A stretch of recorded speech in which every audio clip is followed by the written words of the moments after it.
ಇನ್ನು ಗದಗ ಜಿಲ್ಲೆ ಲಕ್ಷ್ಮೀಶ್ವರದಲ್ಲಿ ಮೆಕ್ಕೆಜೋಳ ಖರೀದಿ ಆರಂಭ ಆಗಿದೆ. ಮೆಕ್ಕೆಜೋಳ ಖರೀದಿ ಕೇಂದ್ರವನ್ನ ಡಿಸಿ ಶ್ರೀಧರ್ ಉದ್ಘಾಟನೆ ಮಾಡಿದ್ದಾರೆ. ಕೊನೆಗೂ ರೈತರ ಹೋರಾಟಕ್ಕೆ ಗದಗ ಜಿಲ್ಲಾಡಳಿತ ಮಣಿದಿದೆ. 17 ದಿನಗಳು ರೈತರು ನಿರಂತರವಾಗಿ ಹೋರಾಟವನ್ನ ಮಾಡಿದ್ರು. ಅದಕ್ಕೆ ಇವತ್ತು ಜಯ ಸಿಕ್ಕಿದೆ. ಗದಗ ಜಿಲ್ಲೆ ಲಕ್ಷ್ಮೀಶ್ವರ ಪಟ್ಟಣದಲ್ಲಿ ರೈತರ ವಿಜಯೋತ್ಸವ ನಡೆಯಿತು. ಮತ್ತೊಂದು ಕಡೆಯಲ್ಲಿ ಕುಮಾರ ಮಹಾರಾಜರು ಅಸ್ವಸ್ಥಗೊಂಡಿದ್ರು, ಅವರನ್ನ ಆಸ್ಪತ್ರೆಗೆ ರವಾನೆ ಮಾಡಿದ್ರು. ಯಾಕೆಂತಂದ್ರೆ ಅವರು ಉಪವಾಸ ವ್ರತ ಮಾಡ್ತಾ ಇದ್ರು. ರೈತರಿಗೆ ಅನ್ಯಾಯ ಆಗ್ತಾ ಇದೆ, ರೈತರಿಗೆ ನ್ಯಾಯ ಸಿಗೋವರೆಗೂ ಕೂಡ ನಾನು ಏನನ್ನೂ ಸೇವಿಸೋದಿಲ್ಲ ಅಂತ ಇದೀಗ ತೀವ್ರವಾಗಿ ಅಸ್ವಸ್ಥರಾಗಿದ್ದಾರೆ. ಅವರನ್ನ ಆಸ್ಪತ್ರೆಗೆ ಕರ್ಕೊಂಡು ಹೋಗಿದ್ದಾರೆ. ಅಲ್ಲಿದ್ದಂತ ರೈತರು ಚಿಕಿತ್ಸೆ ಕೊಡಿಸಲಾಗ್ತಾ ಇದೆ.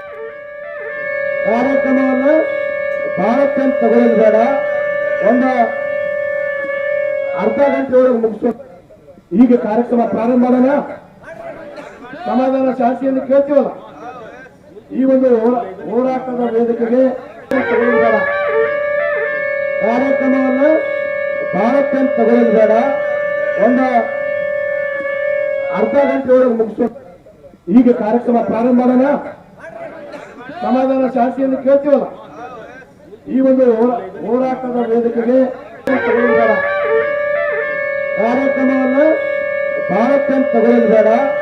ಒಂದು ಅರ್ಧ ಗಂಟೆ ಒಳಗೆ ಮುಗಿಸೋ ಈಗ ಕಾರ್ಯಕ್ರಮ ಪ್ರಾರಂಭ ಮಾಡೋಣ. ಒಂದು ಖರೀದಿ ಕೇಂದ್ರ ಆರಂಭ ಮಾಡಿರೋದು ರೈತರ ಸಂತಸಕ್ಕೆ ಕಾರಣವಾಗಿದೆ. ಇದ್ರ ಬಗ್ಗೆ ಸಿಎಂ ಕೂಡ ಮಾತನಾಡಿದ್ರು. ಮೆಕ್ಕೆಜೋಳ ಖರೀದಿ ಕೇಂದ್ರವನ್ನ ನಾವು ಸ್ಥಾಪನೆ ಮಾಡ್ತೀವಿ ಅನ್ನೋದಾಗಿ. ಅದೇ ರೀತಿಯಾಗಿ ಇವತ್ತು ಚಾಲನೆ ಸಿಕ್ಕಿದೆ ಕೂಡ, ಖರೀದಿ ಕೇಂದ್ರ ಆರಂಭ ಆಗಿದೆ.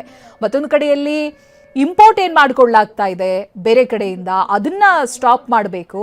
ಕೇಂದ್ರ ಕರ್ನಾಟಕ ರಾಜ್ಯದ ಕಡೆ ಗಮನ ಕೊಡಬೇಕು. ಇಲ್ಲಿ ಅತಿ ಹೆಚ್ಚು ಮೆಕ್ಕೆಜೋಳವನ್ನ ಬೆಳೆಯಲಾಗ್ತಾ ಇದೆ ಅಲ್ಲ, ಇದನ್ನೇ ಬಳಸ್ಕೊಳ್ಬೇಕು.